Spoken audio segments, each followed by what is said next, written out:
ඉතින් ඔන්න ඔය විදිහට සෝවාන්, සකදාගාමි, අනාගාමි, අරහත් කියන මාර්ගඵල හතරක් තියෙනවා. මේ මාර්ගඵල හතරේදී මාර්ග අනුගාමිකයා සහ ඵලලාභියා කියලා යුගල වශයෙන් 4යි, පුද්ගලය වශයෙන් 8 දෙනයි. මෙන්න මේ 8 දෙනාට තමයි ආර්ය මහා සංඝ රත්නය කියන්නේ.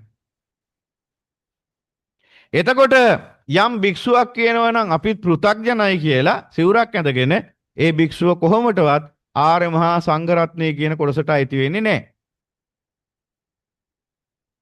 සමහර භික්ෂුන් වහන්සේලාම කියනවා හරි ආසාවෙන් කියනවා හරි ආඩම්බරෙන් කියනවා අපිත් තාම පෘථග්ජනයිනි කියලා. එතකොට මේ භික්ෂුව මේ ආර්ය මහා සංඝ රත්නයට අයිති වෙන්නේ නැහැ සිවුරක් ඇඳන් හිටියා. ඒක තමයි ඇත්ත. මොකද බුද්ධ වචනයට පිටින් යන්න බෑනේ කාටවත්.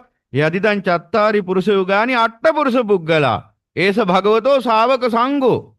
සිවුරක් ඇඳ ගන්න තරම් දක්ෂ වුණා නම් ඇයි බුද්ධ වචනයට කන් දෙන්න බැරි? ඇයි බුද්ධ වචනේ අවබෝධ කරගන්න බැරි? ඇයි පෘථග්ජනයි කිය ඉන්නේ? ඒ පෙන්වන්නේ තමන්ගේ තියෙන ගුණවත්කමද නෑ තමන්ගේ තියෙන අසත්පුරුෂ මුග්ධකම.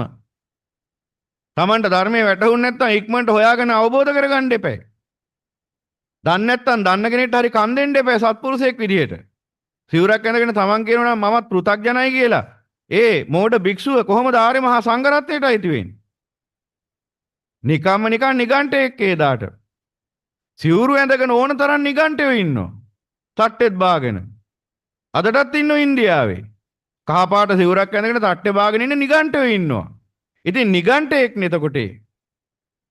බෞද්ධ භික්ෂුවක් නම් අඩුම තරමේ සෝවාන් මාර්ග අනුගාමික මට්ටමට හරි ඇවිල්ලා ඉන්න එපා.